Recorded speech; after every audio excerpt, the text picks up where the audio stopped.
Hello बच्चों, कैसे हो आप सभी। Today we are going to discuss why do we fall ill. ठीक है, क्लास 9 का ये जो चैप्टर है इसको आज हम वन शॉर्ट वीडियो में कवर करेंगे। तो ये थोड़ा सा लेस इम्पोर्टेंट या कह सकते हैं इम्पोर्टेंस इसकी बहुत ज्यादा नहीं है हमारे एग्जाम पॉइंट ऑफ व्यू से, बट यहाँ से भी एक से दो क्वेश्चन बना है कभी कभी, तो हाँ छोड़ेंगे नहीं, पढ़ना ये भी है, कुछ भी छोड़ना नहीं है। सो इस लेक्चर में हम इच एंड एवरी टॉपिक बहुत अच्छे से पढ़ेंगे, कवर करेंगे। ठीक है, so I hope you are ready. I am your science teacher Pratibha Saxena and this is our Telegram channel Satya Shiksha 910। क्या आपने ज्वाइन किया? यहाँ पर आपको जो भी चैप्टर आप यहाँ से फिनिश करते हैं, इधर आपको सारे उसके पीडीएफ नोट्स एवरीथिंग आपको वहां पर आपका स्टडी मटेरियल से रिलेटेड रिलेटेड सब कुछ मिल जाता है। ठीक है, और इसके अलावा मैम क्या बेनिफिट्स हैं? तो देखो यार, यहाँ पर नोटिफिकेशंस जो भी हैं आपकी क्लासेस से रिलेटेड, आपके सब्जेक्ट से रिलेटेड कुछ भी नया आया है तो सब आपको नोटिफाई होता रहता है, तो इसलिए ज्वाइन करना जरूरी हो जाता है। तो हम पढ़ेंगे why do we fall ill का जो पहला इंट्रोडक्टरी स्लाइड है उसको। ठीक है, तो इस चैप्टर में हम अराउंड रहेंगे किसके? हेल्थ, डिजीज और वो क्यों होती हैं इसके लिए, क्योंकि नाम ही देखो क्या है, why do we fall ill. Okay, तो देखो, हमारी बॉडी हेल्थी कब कहलाती है और हमारी बॉडी डिजीज फुल कब कहलाती है, या हमारी बॉडी अनहेल्दी कब बोली जाती है। और इसमें हम ये भी जानेंगे इस चैप्टर में कि हम बीमार पड़ते ही क्यों हैं, क्या क्या कॉजेज है जिसकी वजह से हम पड़ते हैं, क्या कुछ ऐसी डिजीज है जो इन्फेक्शन होता है जब हमें किसी वायरस के थ्रू, तब ही या बैक्टीरिया के थ्रू तब हम बीमार पड़ते हैं, या कुछ ऐसी भी चीजें होती हैं जो विदाउट एनी इन्फेक्शन भी हम क्या कर लेते हैं, अपनी बॉडी में एंटर करवा लेते हैं उस बीमारी को। तो उन सारी चीजों के बारे में इसमें जानना है। ठीक है, तो बेसिकली होता क्या है, जो हमारी हेल्थ होती है, हम हेल्दी तब बोले जाते हैं जब हम फिजिकली, जब हम मेंटली, जब हम सोशली हेल्दी होते हैं।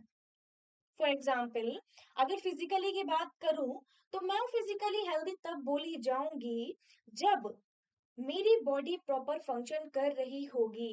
और बॉडी में जो हर एक बॉडी तभी फंक्शन करेगी जब बॉडी में हर एक ऑर्गन प्रॉपर तरीके से फंक्शन कर रहा होगा, है ना। यानी कि जो हमारी बॉडी ऑर्गन के बीच में जो कोऑर्डिनेशन है वो सही से होगा, सही मैनर में चल रहा होगा, तब मैं फिजिकली हेल्दी होंगी।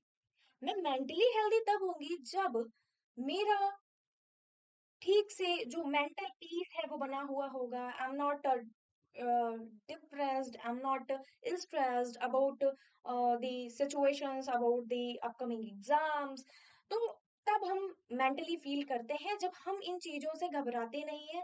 हाँ, थोड़ी बहुत घबराहट होती है, थोड़ी बहुत चीजें होती हैं, but we are mentally healthy जब हम इन सब चीजों को अच्छे से टैकल कर पा रहे होते हैं। आमतौर पे हम क्या देख रहे हैं आजकल? आमतौर पे हम देख रहे हैं कि यार मेंटली लोग बहुत ज्यादा सप्रेस हो रहे हैं छोटी छोटी चीजों पे, या कुछ बड़ा भी हो गया तो इवन वो they are even they are willing to do suicide. That is not a good thing, that is very bad thing, because suicide is not the solution of your problems, है ना। तो मेंटली जब आप बीमार होते हो, mentally जब आप ठीक नहीं होते हो, हेल्दी नहीं होते हो, तो इस तरीके के कुछ इंसिडेंट्स आपको सुनने को मिलते हैं। तो इसलिए मेंटली हेल्दी भी होना बहुत ज्यादा जरूरी हो जाता है, राइट। सोशली हेल्दी का मतलब ये है कि हम जब अपनी सोसाइटी में निकले, जब हमारा किसी से इंटरेक्शन हो, क्या हम सही चीज उस तक पहुंचा पा रहे हैं, क्या हमारी बॉडी लैंग्वेज ठीक है। बॉडी लैंग्वेज का मतलब ये है कि ऐसा तो नहीं है कि कोई बात कर रहा है बहुत एक्टिव होके, but we are feeling so much laziness, हमें बहुत लेजीनेस फील हो रहा है, वी आर फीलिंग लो।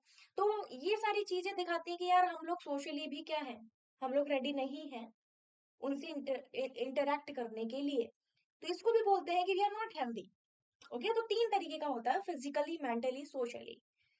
अगर हम फिजिकली हेल्दी हैं तो हम मेंटली होंगे। ठीक है, 50 to 60% जो है अकॉर्डिंग टू मी, अगर हम फिजिकली हेल्दी हैं तो हम मेंटली भी हेल्दी फील करेंगे। और अगर हम फिजिकली मेंटली दोनों तरीके से हेल्दी हैं तो हम सोशली हेल्दी फील करेंगे। तो ये तीनों ही वर्ड्स जो है ना आपस में कोरिलेट करते हैं, थोड़ा सा समझना। और ये तो बात होगी कि हम इन इन तरीकों से, इन तीन तरीकों से हेल्दी हमें होना होता है। कब हम हेल्दी नहीं होते हैं? जब हमें कोई डिजीज घेर लेती है। अब ये डिजीज क्या है, डिजीज वर्ड क्या है? डिजीज का मतलब है कि हमारी बॉडी में कोई एक ऑर्गन या कोई एक से ज्यादा ऑर्गन्स सही तरीके से फंक्शनिंग नहीं कर पा रहे हैं, या फिर वो ठीक तरीके से क्या कर रहे हैं, अपना अपना वर्क नहीं कर पा रहे हैं या फंक्शनिंग नहीं कर पा रहे हैं। वही बात जो मैंने अभी रिपीट की थी। तो फंक्शनिंग अगर उनकी ठीक से नहीं हो रही है, दैट मीन कि हम लोग क्या है, डिजीज से गिर चुके हैं। ओके, फॉर एग्जाम्पल, हमें फ्लू हो जाता है, अगर हमें कोल्ड हो जाता है, हमें फीवर हो जाता है, that is what, this is what, this is disease. Disease भी कई टाइप की होती हैं। कुछ होती है chronic, कुछ होती हैं जो कम ही समय के लिए रह पाती हैं, वो भी हम देखेंगे आगे। तो बेसिकली होता क्या है कि फ्लू और कोल्ड होने पर हमारा हमारी बॉडी में कुछ ऐसा वायरसेस वगैरह एंटर हो गया थ्रू कम्युनिकेशन, थ्रू एयर। तो इस वजह से हमारा कुछ कुछ फंक्शंस प्रॉपर तरीके से वर्क नहीं कर पाते हैं। अभी फंक्शंस प्रॉपर तरीके से वर्क नहीं कर पाते हैं, ये देखो डिपेंड करता है अगर वो क्रोनिक डिजीज बन जाती है। यानी कि एक ऐसी डिजीज, क्रोनिक मतलब एक ऐसी डिजीज जो काफी हल्के हल्के हो रही थी और फिर एक टाइम पर जाकर के बहुत ज्यादा कैसे डेंजरस बन जाए। तो ऐसे स्थिति में हमारी जो बॉडी है, उसके जो ऑर्गन है, वो कैसे फंक्शन करना बंद कर देते हैं या स्लो हो जाता है फंक्शन। छोटी छोटी बीमारी जैसे डिजीज लाइक फ्लू, जैसे फीवर, तो इसमें भी होता कुछ ऐसा ही है, बट हाँ, प्रॉपर तरीके से ऑर्गन जो है चल रहे होते हैं। हाँ, कुछ चीजें हैं जो अनवांटेड अनवेलकम चीजें जो है एंटर हो जाती हैं हमारी बॉडी में। समझ रहे हो? ठीक है, समझ रहे हो? तो ये तो हो गई भाई कुछ इंट्रोडक्टरी पार्ट। अब देखो, वायरस भी बहुत सारे तरीकों से मिलता है। ये जो वायरस और बैक्टीरिया का ग्रुप होता है जिसे हम पैथोजेंस कहते हैं, जब ये एंटर हो जाता है तब हमें बीमारी होती है। अब क्या ये क्वेश्चन उठता है कि तो क्या केवल वायरस और बैक्टीरिया से ही हमें बीमारी होती है? नहीं, लैक ऑफ न्यूट्रिशन भी एक कॉज है जिसमें आप ये देखते हो कि आपको डिजीज हो जाती है due to lack of nutrition, due to lack of balance diet. Balance diet आखिरकार होती क्या है? Balance diet is nothing but एक ऐसी डाइट जिसमें आपको प्रॉपर अमाउंट में मिनरल मिल रहा है, प्रॉपर अमाउंट में विटामिन जा रहे हैं, that is called balance diet. और lack of public health services, lack of public health services का मतलब है कि एक छोटा सा बच्चा है, 6 महीने का या 6 महीने से कम का, उसको जो भी वैक्सीनेशन देना चाहिए था थ्रू गवर्नमेंट, थ्रू आपकी पर्सनल जो आपकी चॉइसेस हैं उसके थ्रू, मतलब डॉक्टर ने कुछ रिकमेंड आपको किया था और आपने नहीं अगर लगवाया, तो वो भी क्या है, वो भी एक क्या है, कॉज है डिजीज का। तो ये हमने क्या पढ़ा? हमने कॉज पढ़े डिजीज क्यों होती हैं, ठीक है। तो क्या हमने पढ़ा कि सम वायरसेस, सम बैक्टीरिया जब एंटर हो जाते हैं बॉडी में तब हो सकती है, हमें बैलेंस डाइट ना मिल रही हो या फिर पब्लिक हेल्थ सर्विसेज की कमी हो। तो public health services I think आपको समझ आ गया होगा, क्यों भाई? आ गया ना? Lack of public health services का मतलब क्या हो गया? प्रॉपर तरीके से वैक्सीनेशन ना मिल पाना भाई। हमने देखा कि पोलियो पोलियो जैसी बीमारी हो जाती है लोगों को। अब तो बहुत ज्यादा रेशियो घट गया है और अब तो पोलियो मुक्त हो गया है भारत, लेकिन इससे पहले जब हम देखते थे, आपको भी याद होगा, तो कुछ लोग जो पोलियो से ग्रसित होते थे, पोलियो की बीमारी जिनको होती थी, तो उन्हें प्रॉपर तरीके से वैक्सीनेशन नहीं मिल पाया होता था, है ना? तो इसीलिए भाई ये सारी चीजें आ जाती हैं कि आपको डिजीज हो जा रही है ना? अब डिजीज दो तरीके से होती है, एक तो होती है एक्यूट और एक होती है क्रोनिक, जो कि अभी हम बात कर रहे थे। देखो, एक्यूट यार ऐसी डिजीज होती है जो कि आपकी फटाफट से हो जाएगी, आपकी बॉडी में एंटर कर जाएगी, लेकिन वायरस एंटर किया फटाफट से और बीमारी आपको, लाइक डिजीज ऐसी होगी जैसे something like cold, something like fever, ऐसी आपको कोई बीमारी हो जाती है, तो that is called acute disease.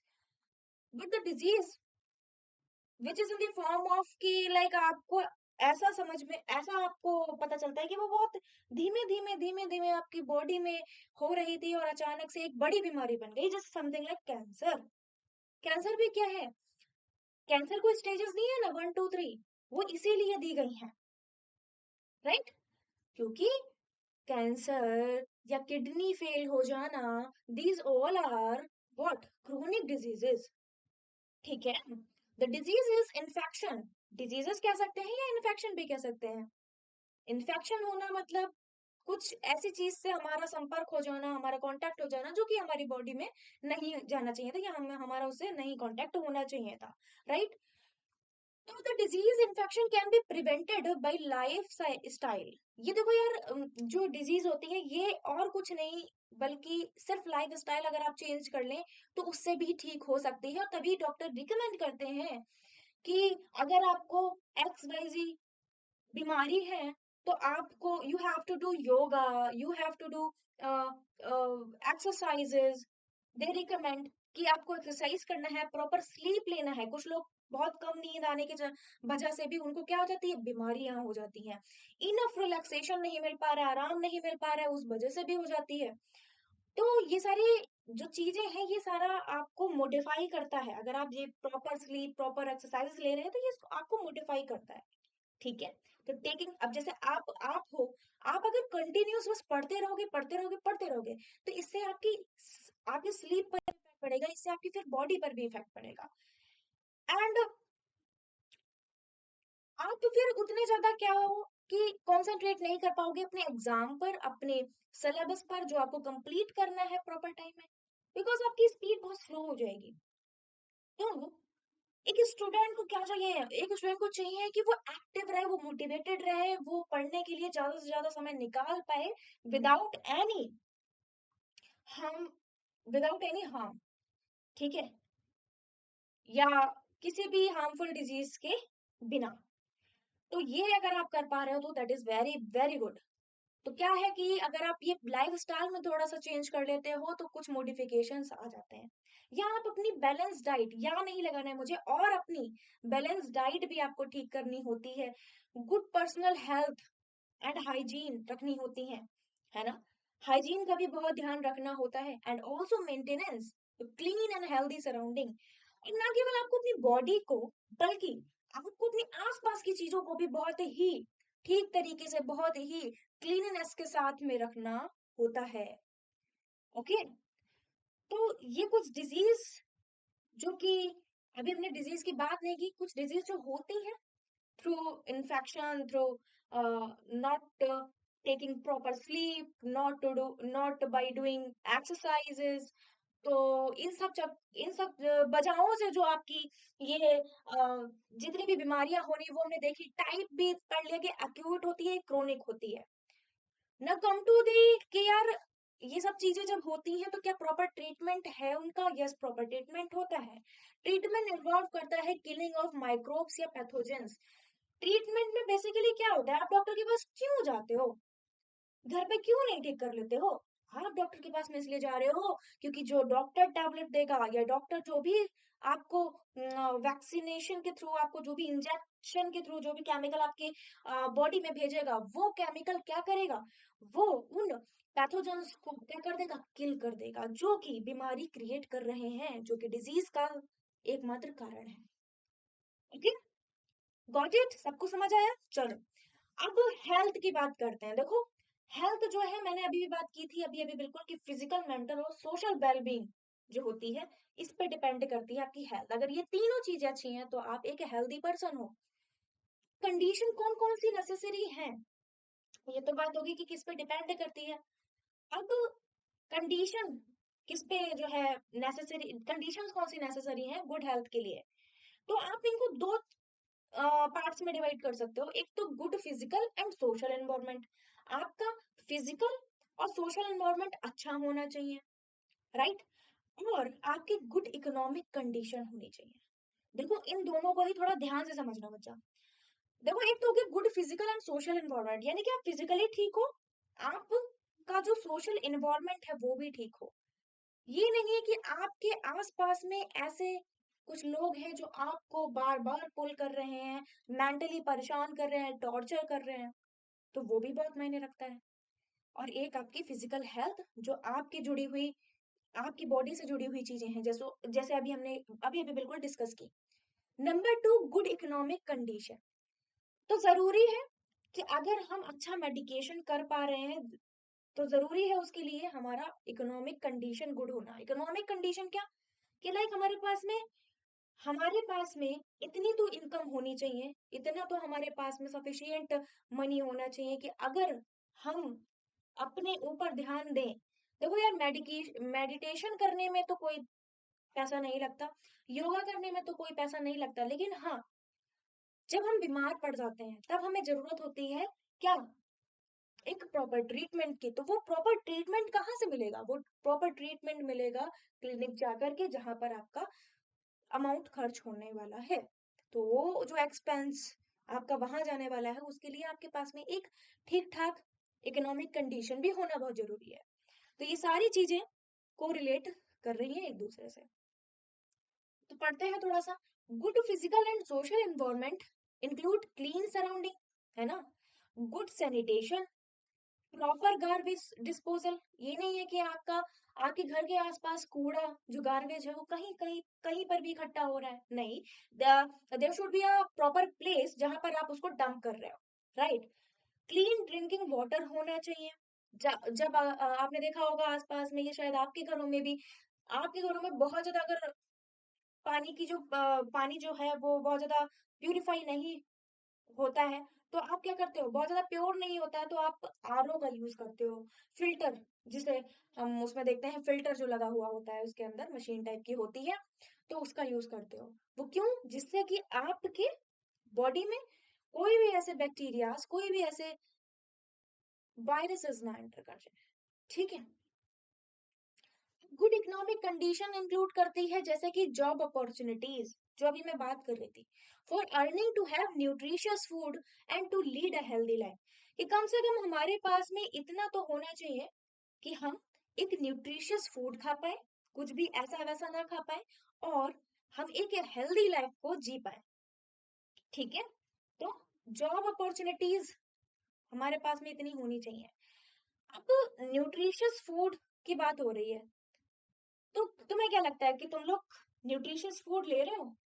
मुझे ऐसा लगता है कि जो आजकल की जनरेशन है, ठीक है, मतलब मैं तो काफी कंट्रोल करती हूँ खुद पर, बट मुझे ऐसा लगता है कि साथ में और जो है, जैसे अब तुम ही लोग हो, मेरे से काफी छोटे हो, तो तुम लोग जंक फूड की तरफ ज्यादा क्या रहते हो, बायस्ड रहते हो। मतलब तुम्हें वो ज्यादा पसंद है, जबकि तुम्हें नहीं पता है कि ये कितना ज्यादा हार्मफुल है टू योर बॉडी, ठीक है। तो उस पर थोड़ा ध्यान रखना है कि हमें न्यूट्रिशियस फूड की तरफ अटेंशन देना है, ना कि जंक फूड की तरफ। Okay, then personal and community issues both matter for health. अब हेल्थ के लिए दो और चीजें बहुत ज्यादा मैटर करती हैं। एक तो आपकी पर्सनल, क्या पर्सनली कैसे रह रहे हो, अब तक पर्सनली की तो बात हो रही थी। एक होता है कम्युनिटी, क्या आप किस कम्युनिटी में रह रहे हो। अगर वहां पर आप तो सही से डिस्पोजल कर रहे हो जो भी घर का कूड़ा वगैरह है, लेकिन बाकी के लोग अगर बहुत गंदगी से रह रहे हैं, तो that is also one factor for your unhealthy life, right. तो इसका भी हमें ध्यान रखना है। तो आखिरकार कम्युनिटी हेल्थ है क्या, चलो इस पे थोड़ी बात करते हैं। तो all those activities which people do both individually and in a group, ऐसी वो सारी एक्टिविटीज जो कि लोग करते हैं अकेले में भी और ग्रुप में भी, उसको हम कहते हैं कम्युनिटी हेल्थ। के जो इश्यूज वहां से जो डेवलप होते हैं उसको हम कहते हैं community health. For the development of their society constitute the community health. देखो, आप इंडिविजुअली या आप ग्रुप में मिल करके कुछ भी ऐसा काम कर रहे हो, चाहे वो बुरा हो चाहे वो डेवलपमेंट के लिए हो, वो सारा कम्युनिटी हेल्थ के फैक्टर बन जाते हैं। कुछ अच्छे, कुछ बुरे, अगर गलत काम कर रहे होगे तो गलत, और अच्छे तो अच्छे, ठीक है। तो personal and community health are supplementary to each other. ये दोनों ही एक दूसरे के क्या है, पूरक है, सप्लीमेंट्री है, एक साथ साथ चलते हैं। We protect our cells by keeping our body clean. हम अपने आप को कैसे बचा सकते हैं, हम अपने आप को, अपनी बॉडी को क्लीन करके बचा सकते हैं। For this, we also require a good and healthy environment in our surrounding. तो इसके लिए कम्युनिटी हेल्थ की बात कर रहे हैं तो हमारी सराउंडिंग भी कैसी होनी चाहिए, एक हेल्दी हेल्दी environment होना चाहिए हमारा. We can have this only by the means of community health and development. हम इसको community health and development के थ्रू अचीव कर सकते हैं, ठीक है, या हमें मिल सकता है. कम्युनिटी हेल्थ एंड डेवलपमेंट का मतलब है कि अगर आपकी एक ऐसी कम्युनिटी में आप रह रहे हो जहां पर हेल्दी लोग रहते हैं या जहां पर डेवलपमेंट अच्छा है, ठीक है, इधर उधर कचरा कूड़ा ये सब नहीं चीजें हो रही हैं, तो आप एक अच्छी हेल्दी लाइफ जी सकते हैं. So both personal and community health are interrelated. तो दोनों ही क्या है, इंटर रिलेटेड है. ओके, तो डिफरेंसेस की बात कर लेते हैं. चलो, एक है कि आप जब खुद को कहते हो कि बीइंग हेल्दी, एक है कि बीइंग डिजीज फ्री. दोनों में डिफरेंस क्या है, एक हेल्दी होना और एक डिजीज से फ्री होना, मतलब बीमारी से मुक्त होना. दोनों में क्या अंतर है, चलो देखते हैं, बड़ा मजेदार है. It is a state of being well enough or function well physically, mentally, socially. ये एक ऐसी स्टेट होती है जिसमें हम being well enough, हम ऐसा फील कर रहे होते हैं, टू फंक्शन वेल, हमें अच्छा फील हो रहा होता है, हम अच्छा फील कर पा रहे होते हैं थ्रू फिजिकली, फिजिकली हम अच्छा फील कर रहे होते हैं, मेंटली हम अच्छा फील कर रहे होते हैं, और सोशली यानी कि सोशली सोशलाइज जो अब हम हो रहे होते हैं तो हम अच्छा फील कर रहे होते हैं. Are you getting? And being disease free is एक ऐसी स्टेट होती है कि डिजीज फ्री हो अगर आप, तो ये एक ऐसी स्टेट है कि बस आप बस डिजीज से फ्री हो, आपकी बॉडी में कोई डिजीज नहीं है. तो being healthy is a different thing and being disease free is another thing, right? तो बीइंग हेल्दी मतलब कि आप फिजिकली, मेंटली, सोशली आप अच्छा फील कर पा रहे हो, अच्छा कर पा रहे हो. लेकिन डिजीज फ्री मतलब कि बस आपकी बॉडी में कोई डिजीज नहीं है. Okay, now it refers to the individual physical and social environment. तो हेल्दी होने में क्या तीन चीजें आती हैं, इंडिविजुअल चीज आती है, फिजिकल चीज आती है और सोशल चीज आती है. जितनी भी सोशल चीजें होती हैं, जितनी भी फिजिकल चीजें होती हैं, जितनी भी इंडिविजुअल चीजें होती हैं, जो अभी हम पढ़ रहे थे. और बीइंग डिजीज फ्री का मतलब है it refers only to the individual. ये केवल एक इंडिविजुअल की बात करता है, ये कभी भी फिजिकल या सोशल एनवायरनमेंट की तरफ नहीं जाता है. ठीक है, नंबर 3 देखो ध्यान से. नंबर 2 क्लियर हुआ ना, कि ये इंडिविजुअल, फिजिकल, सोशल तीनों, और ये केवल इंडिविजुअल की बात करता है. नंबर 3 देखो जरा, the individual has good health. Being healthy का मतलब है कि उस इंडिविजुअल के पास में बढ़िया हेल्थ है. अब जैसे तुम लोग हो, अगर हेल्दी हो तो तुम्हारे पास में एक अच्छी हेल्थ है. लेकिन अगर सिर्फ तुम बीइंग डिजीज फ्री हो तो the individual may have good health और पुअर हेल्थ दोनों हो सकती है. अब पूछो कैसे.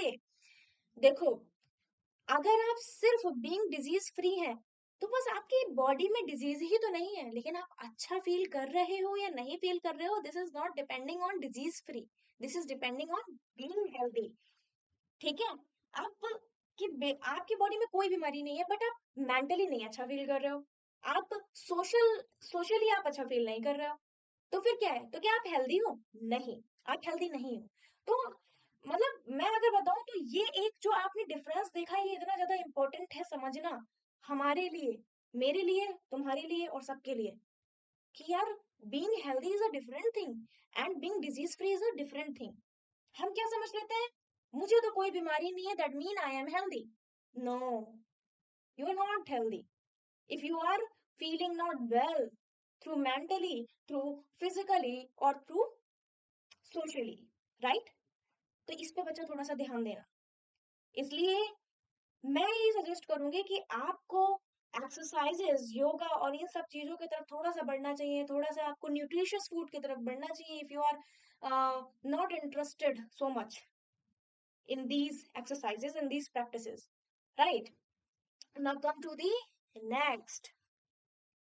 बात करते हैं कि डिजीज और इसके कॉज, जो हम अभी पीछे पढ़ रहे थे, थोड़ा सा डिटेलिंग में पढ़ते हैं. एक डिजीज कैसी दिखती है, क्या ये इसकी तरह दिखती है, ये जो मोहन, ये लेटा हुआ है ना, किस पे, बेड पर मोहन लेटा हुआ है, बीमार है बेचारा, हाँ, क्या ये इसके तरह दिखती है, ऐसा कुछ आप हो जाते हो तब, ये कुछ और होता है. चलो पढ़े. Why does disease look like? कैसे दिखती है आखिर डिजीज? क्या उसकी दो आंखें, एक मुंह और एक दो कान होते हैं? क्या वो बिना असर का होता है? चलो देखते हैं। When a person is affected by a disease, जब किसी कोई पर्सन अफेक्टेड हो जाता है डिजीज से, either the functioning or the appearance of one or more system of body will change for the worse. तब उसमें क्या होता है कि प्रॉपर ऑर्गन्स जो हैं उसके फंक्शन नहीं कर रहे होते हैं, या फिर क्या हो रहा होता है, कुछ ना कुछ एक ऐसा एक बुरा चेंज आ रहा होता है उसकी बॉडी में। ठीक है, तो कुछ ऐसी दिख रही होती है, लाइक आपके सामने दो पर्सन खड़े हो और एक बहुत एक्टिव हो, बहुत एनर्जेटिक, और दूसरा बहुत लो हो और बहुत अजीब फील कर रहा हो, मीन्स शायद वो आपसे इंटरेक्शन करने के लिए भी नहीं कैपेबल है। तो आप किसको हेल्दी बोलोगे?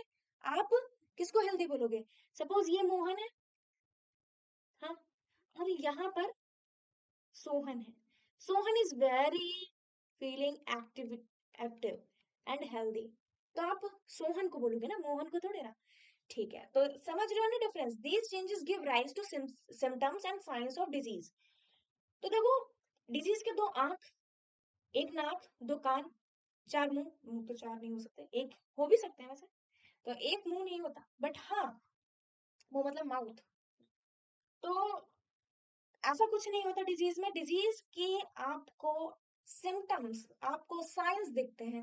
किसी भी बॉडी में अगर डिजीज एंटर हो गई तो उसके सिम्टम्स दिखेंगे, उसके साइन दिखेंगे, ना कि वो खुद आकर के खड़ा हो जाएगा और बताओ भाई मैं हूँ डिजीज, ऐसा नहीं। तो यहाँ पर वही चेंजेस की बात की गई है कि जब आपकी बॉडी में काफी चेंजेस आ जाते हैं तब आपको ऐसा फील हो जाता है, आपको ऐसे सिम्टम्स, ऐसे साइंस दिख जाते हैं कि आपको कुछ डिजीज तो है। On the basis of the symptoms, the physician look for the signs of a particular disease and conduct tests to confirm the disease.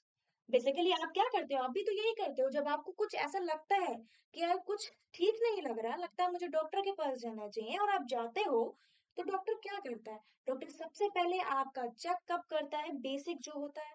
अगर उसे लगता है कि वहां से डिटेक्ट नहीं हो रहा है, देन वो कुछ टेस्ट बोलता है, एंड अकॉर्डिंग टू दैट, जो भी उसकी रिपोर्ट होती है, उसके अकॉर्डिंग वो आपका मेडिकेशन चालू कर देता है। हम्म? तो ये चीज कुछ ऐसी होती है कि आपको बस सिम्टम्स, साइंस से पता चल पाती है जो डिजीज होती है, तो ये आपके डॉक्टर बहुत अच्छे से कर पाते हैं। टाइप ऑफ डिजीज तो हमने पढ़ी ही ली थी कि एक्यूट डिजीज होते हैं और क्रोनिक डिजीजेस होते हैं, लेकिन हमने ये बात नहीं की थी कि एक्यूट डिजीजेस में कौन सी डिजीज आएंगी, हम्म, और क्रोनिक में कौन सी डिजीज आएंगी। चलो उनके एग्जांपल्स देखते हैं। देखो, ये तो पता है कि acute disease which last for only very short period, बहुत कम समय के लिए रहती हैं और अफेक्ट करती हैं बॉडी को सडनली, क्विकली, बहुत जल्दी से और अचानक से। जैसे जुकाम हो जाना, कोल्ड, कफ हो जाना, खांसी या टाइफाइड हो जाना, ये ऐसी बीमारियां हैं जो एक्यूट डिजीज में आती हैं। ओके, और भी इसी तरीके से होती हैं। अब कौन सी होती है क्रोनिक डिजीज, इस पे थोड़ा सा ध्यान दो। ऐसे disease which last for a long time, जो बहुत लंबे समय तक रहती हैं, even as much as a lifetime, हो सकता है वो लाइफ टाइम तक रहें, उनको क्रोनिक डिजीज कहते हैं। फॉर एग्जांपल जैसे डायबिटीज हो जाना। Person who are suffering with diabetes, आपने ध्यान दिया होगा, वो एक्चुअल में लाइफ टाइम उसके साथ में डायबिटीज चलती है। मेरे एक नोन में रिलेटिव थे, उनको डायबिटीज थी, और जब मैं छोटी थी तभी भी उनको डायबिटीज थी, और जब मैं अभी इस एज में हूँ तभी भी उन्हें डायबिटीज है। मतलब इस चीज का कोई इलाज नहीं हो पाया उनका, है ना। ट्यूबरकुलोसिस, टीबी, टीबी भी लॉन्ग टर्म बन जाती है if you are not taking proper medication.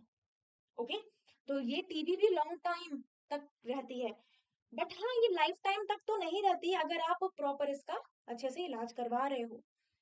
फिर है एक एलिफेंटाइसिस, ये भी एक बहुत खतरनाक बीमारी होती है, ये भी लॉन्ग लाइफ टाइम तक हो जाती है, बट हाँ ये ठीक हो जाती है। इसकी कुछ वैक्सीनेशन, इसकी कुछ सरकार जो है कुछ दवाइयां वगैरह भी देती है, जिसके थ्रू आप इन सब बीमारियों से बच सकते हैं।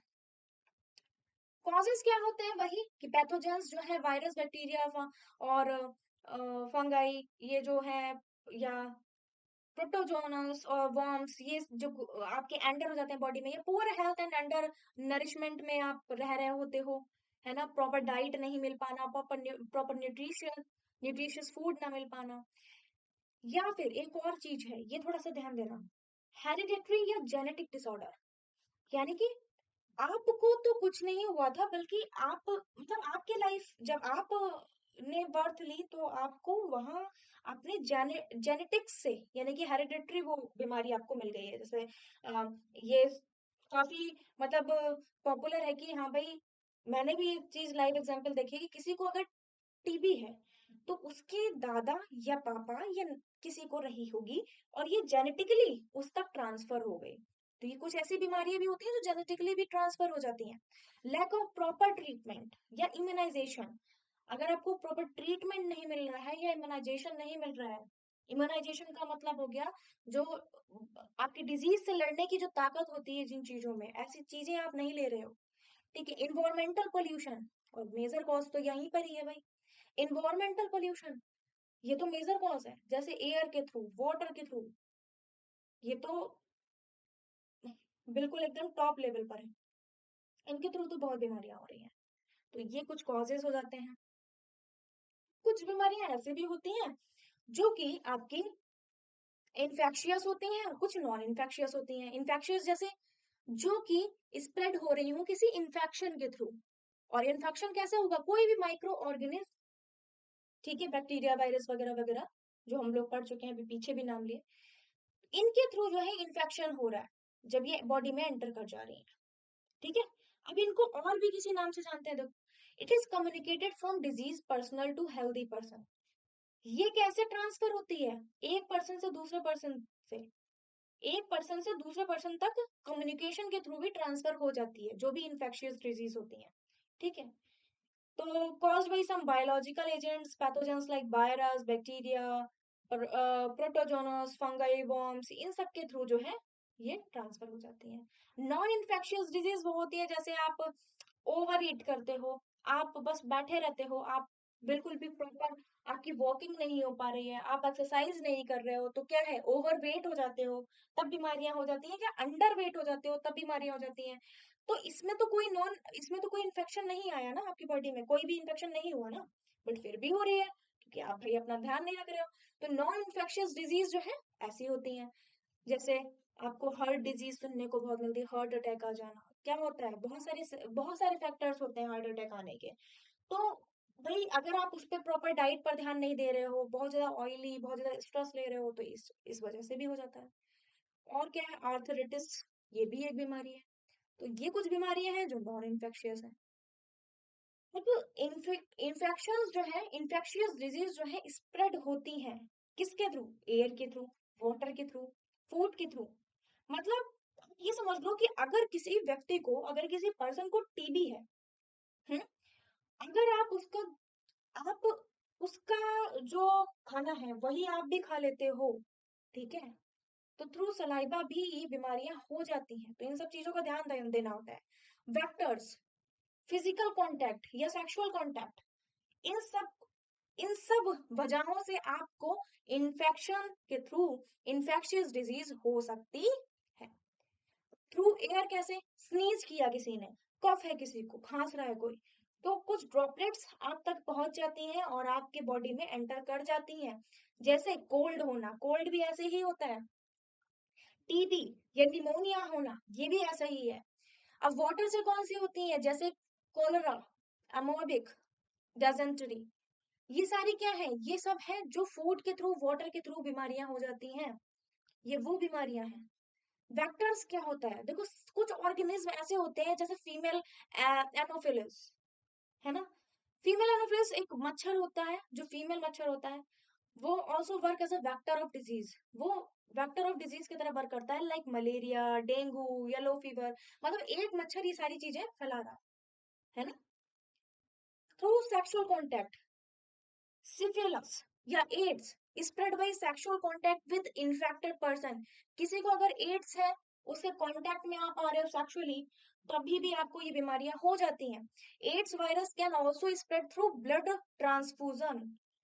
एड्स वायरस जो है वो आपका ब्लड के ट्रांसफ्यूजन से भी हो जाता है, यानी कि जैसे अगर एड्स किसी व्यक्ति को है और उसका इंजेक्शन जो डॉक्टर ने उसके लिए यूज किया था वही किसी अदर पर्सन के लिए यूज कर लिया, तो आपको भी या उस पर्सन को भी हो जाएगा। ठीक है, then from the mother to her child, जब वुमेन प्रेग्नेंट होती है तो उसके बेबी तक ट्रांसफर हो जाता है उस मदर की जो बीमारी होती है, ठीक है। तो वो क्यों होती है? ब्रेस्ट फीडिंग के थ्रू। ब्रेस्ट फीडिंग के थ्रू जो है वो बीमारी ट्रांसफर हो जाती है, तो इन सब चीजों का ध्यान रखना होता है। एड्स आके फिर है क्या?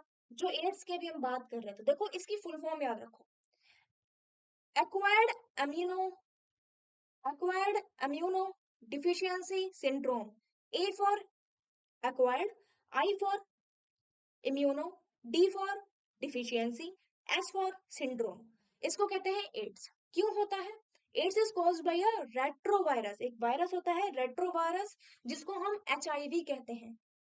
इसके थ्रू हमें एड्स जो है देखने को मिलता है, लोगों में फैल रहा है। ह्यूमन इम्यूनो डिफिशियंसी वायरस इसका नाम होता है पूरा, ठीक है। मेथड क्या होते हैं जब एड्स फैलता है? The transmission of AIDS from an infected to a healthy person takes place. कुछ 4 से 5 चीजें हैं, इनको ध्यान दो। इनके थ्रू जो है एड्स फैल सकता है। अगर आप सेक्सुअल कांटेक्ट में आ रहे हैं किसी के, अगर किसी को एड्स है और आप सेक्सुअल कांटेक्ट में आ रहे हैं, तभी भी फैल जाता है। ब्लड के ट्रांसफ्यूजन से, ब्लड का ट्रांसफर हो जाना, यूज ऑफ यानी कि ब्लड, उसका ब्लड आपके ब्लड में मिल जाना, यूज ऑफ इन्फेक्टेड निडल और ब्लेड ETC। इन्फेक्टेड निडल या ब्लेड आपने उसका यूज कर लिया तब, this may also get transmitted from infected mother to her fetus, मतलब जो उसका बेबी है। समझ रहे हो? तो ये तो हो गया आज हमारा चैप्टर फिनिश, और आई होप सबको, बच्चों आपको समझ में आया होगा। मुझे फीडबैक देना, Telegram channel Satya Shiksha 910 join करना, ठीक है। आई होप सबको समझ आया है, तो लाइक करो, सब्सक्राइब करो, और देखो कमेंट करके बताओ कैसा लगा, ठीक है। और रिवाइज करो चैप्टर को। मिलेंगे अपनी अगली वीडियो में लेकर के कुछ नया और बढ़िया सा। तो चलते हैं अभी, और मिलेंगे अपनी अलग नई वीडियो में, जिसमें हम नया टॉपिक डिस्कस करेंगे। तो अभी चलते हैं। Thank you so much and bye bye.